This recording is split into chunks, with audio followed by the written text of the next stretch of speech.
মৰ্মিতা মিত্ৰই তুলি টোপোলা বান্ধি গ'লগৈ বিদায় ল'লে অসমৰ পৰা চিৰদিনলৈ আৰু কোনোদিন উভতি নাহে মৰ্মিতা মিত্ৰই।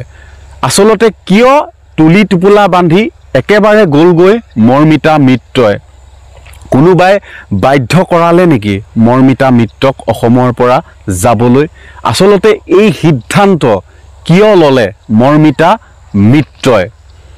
কিয় কিয় কিয় প্ৰশ্ন এতিয়া সকলোৰে মাজত আৰু একাংশ শিল্পীৰ মাজত এতিয়া চৰ্চা চলি আছে।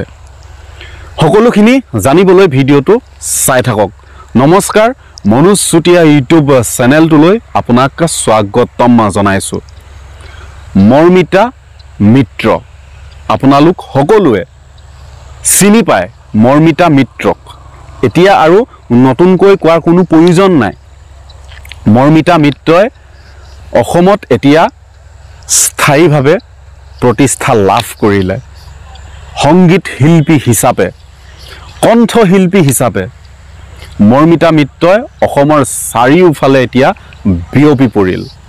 কাৰণ এটাই, মৰ্মিতা মিত্ৰৰ কণ্ঠ সুৰীয়া, শুনি ভাল লাগে, শুনিলে শুনি থাকিবৰ মন যায়। মৰ্মিতা মিত্ৰ আপোনালোক সকলোৱে জানে, মই আগতেও দুটামান ভিডিঅ'ত কৈছোঁৱেই, তথাপিও কৈছোঁ, মৰ্মিতা মিত্ৰ হৈছে পশ্চিমবংগৰ জীয়ৰী আৰু আমাৰ অসমৰ বোৱাৰী। অসমৰ বোৱাৰী যদিও কিন্তু অসমত প্ৰায় আজিৰ পৰা দুবছৰমানৰ আগলৈকে কম থকা কৰিছিলে। অসমত প্ৰায় পশ্চিমবংগতে থাকে, কিন্তু এতিয়া এই 2 বছৰমানৰ পৰা অসমত স্থায়ীভাৱে থাকিবলৈ লৈছে আৰু অসমত প্ৰায় সংগীতানুষ্ঠান কৰি থকা আমি দেখিবলৈ পাইছোঁ। এতিয়া কথা হ'ল, সংগীতানুষ্ঠান প্ৰায় অসমৰ প্ৰায় ঠাইতে সংগীতানুষ্ঠান আপোনালোকে কৰি থকা দেখিছে, ময়ো দেখিছোঁ। মইতো লাইভ দেখা নাই, কিন্তু আমি নিউজ চেনেলৰ যোগেদি হওক বা সংবাদ মাধ্যমৰ যোগেদি হওক বা ছ'চিয়েল মিডিয়াৰ যোগেদি হওক আমি দেখি আছোঁ, প্ৰায় সংগীতানুষ্ঠান কৰি আছে অসমৰ বিভিন্ন ঠাইত। বহুত অনুষ্ঠান থাকেই, সদায় থাকে বুলি ক'লেও বেয়া নহয়, এক দিনো ক্ষতি নাই। এতিয়া বিহু আহি আছে, বহাগ বিহু। বহাগ বিহুলৈ বেছি দিন নাই। আপোনালোকে জানেই, বহাগ বিহুত প্ৰায় সাংস্কৃতিক অনুষ্ঠান হ'ব, সংগীতানুষ্ঠান। গতিকে সংগীতানুষ্ঠানত নিশ্চয় আপোনালোকে মৰ্মিতা মিত্ৰক ওচৰৰ পৰা চোৱাৰ এবাৰ হেঁপাহেই হওক বা সামাজিক মাধ্যমৰ যোগেদিয়ে হওক সংগীতানুষ্ঠান চোৱাৰ হেঁপাহ পুহি ৰাখিছিলে বহাগ বিহুত। কিন্তু সেই আশা যেন নিমিষতে চূৰ্ণ বিচূৰ্ণ হৈ গ'ল মৰ্মিতা মিত্ৰৰ অনুৰাগীসকলৰ। তেনেকৈ যদি আপোনালোকে ভাবিছে যে মৰ্মিতা মিত্ৰই তুলি টোপোলা বান্ধি গ'লগৈ, বিদায় ল'লে অসমৰ পৰা চিৰদিনলৈ, এনেকৈ যদি আপোনালোকে ভাবিছে, তেতিয়াহ'লে সেইটো ভুল ভাবিছে। মৰ্মিতা মিত্ৰই কেতিয়াও অসমৰ পৰা এনেকৈ যাব নোৱাৰে। কাৰণ কেলে, অসমবাসীয়ে ইমানেই মৰম দিছে, ইমানেই ভাল পাইছে মৰ্মিতা মিত্ৰৰ কণ্ঠ, মৰ্মিতা মিত্ৰৰ সংগীতানুষ্ঠান। গতিকে সেই মৰমক নেওচি কেতিয়াও মৰ্মিতা মিত্ৰই তুলি টোপোলা বান্ধি যাব নোৱাৰে আৰু কোনেও বাধ্য কৰোৱা নাই মৰ্মিতা মিত্ৰক। আৰু বাধ্য হয়তো কোনোবাই, আপোনালোকেতো দেখিছেই ছ'চিয়েল মিডিয়াত কেনেকুৱা ধৰণৰ কি চৰ্চা চলি আছে মৰ্মিতা মিত্ৰৰ বিষয় লৈ। আৰু মৰ্মিতা মিত্ৰক কোনোবাই ইনডাইৰেক্টলি বাধ্য কৰোৱা হৈছে যদিও মৰ্মিতা মিত্ৰই কিন্তু অসমৰ পৰা আৰু কোনো দিন তুলি টোপোলা বান্ধি চিৰদিনলৈ বিদায় নলয়। কাৰণ বৰঞ্চ এতিয়া খুব উৎসাহেৰে আৰু অধিক সংগীতানুষ্ঠান কৰিব মৰ্মিতা মিত্ৰই।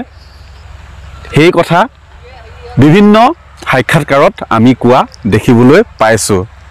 যিহেতু জুবিনদাৰ গান গায়ে মৰ্মিতা মিত্ৰই ভাইৰেল হৈ পৰিছিলে আৰু অসমবাসীয়ে ইমান সুন্দৰকৈ আঁকোৱালি লৈছে মৰ্মিতা মিত্ৰক গতিকে মৰ্মিতা মিত্ৰই আৰু বহুত বেছি সংগীতানুষ্ঠান কৰিব আৰু এইবাৰ আগতে কিন্তু কৰিছিলে নাই মই ঠিক নাজানো নাই কৰা নেকি বিহুৰ অনুষ্ঠান এইবাৰ বিহুৰ অনুষ্ঠান কিন্তু কৰিম বুলি নিজ মুখে মৰ্মিতা মিত্ৰই কৈছে এইবাৰ বিহুৰ সাংস্কৃতিক অনুষ্ঠান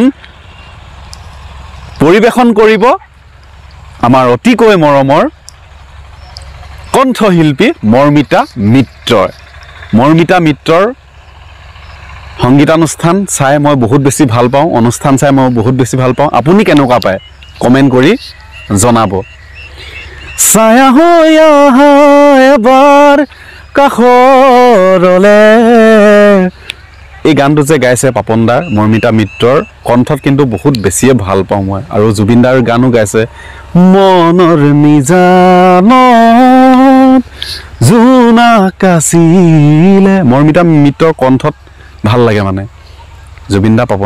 জুবিনদাৰ গান বেছি গায় এতিয়া মায়াবিনী মানে বহুত গানেই গাবলৈ লৈছে মৰ্মিতা মিত্ৰই মানে মৰ্মিতা মিত্ৰৰ সংগীতানুষ্ঠানত জুবিনদাৰ গান গাবই মানে মৰ্মিতা মিত্ৰই আৰু শুনিও বহুত বেছি ভাল লাগে আৰু বেলেগ এটা মানে মঞ্চৰ কাষত যে দৰ্শক থাকে বা সকলো দৰ্শকে মন মুহিব পাৰে মানে মৰ্মিতা মিত্ৰই এটা বেলেগ মানে এক্সাইটমেণ্ট থাকে মৰ্মিতা মিত্ৰৰ সংগীতানুষ্ঠানত আৰু বহুতেতো যি টি সমালোচনা কৰি আছে সেইবিলাক কৰি থাকক সেইবিলাক কথা ক'বলৈ নাযাওঁ কিন্তু শিল্পী হয় এজ এ শিল্পী মৰ্মিতা মিত্ৰক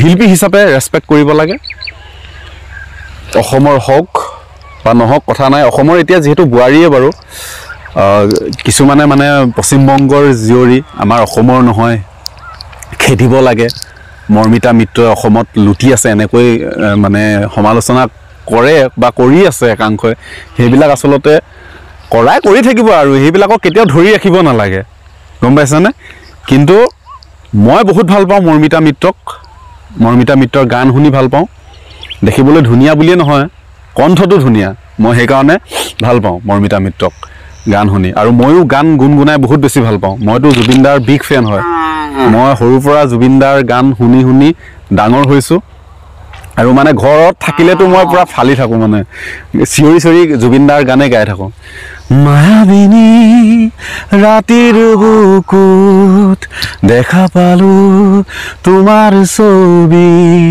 ধৰা দিলা গোপনে আহি হিয়াৰ গুণ এইখন চাওক আমাৰ পথাৰ মানে কি আৰু ৰাইজৰ পথাৰ আৰু ৰাইজে ইয়াতে ধান খেতি কৰে সৰিয়হৰ খেতি কৰে আৰু সৰিয়হ খেতি কৰিছিলে অলপ দিনৰ আগত এইবিলাক উঠাই নিলে চাওক সৰিয়হ উঠাই মেলি মানে ইয়াতে মাৰি মেলি নিছে আৰু এইবিলাক চাওক আৰু আঁতৰত দেখিবলৈ পাইছে সেইয়া ট্ৰেক্টৰে এতিয়াও কিছু ৰাইজৰ সৰিয়হ মাৰি আছে মাৰি ঘৰলৈ লৈ যাব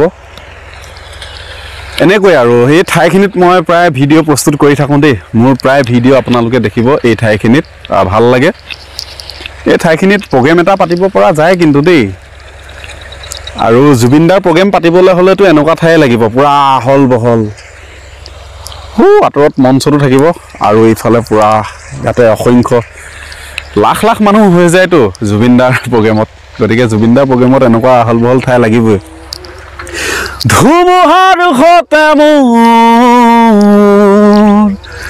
বহু যুগৰে নাচোন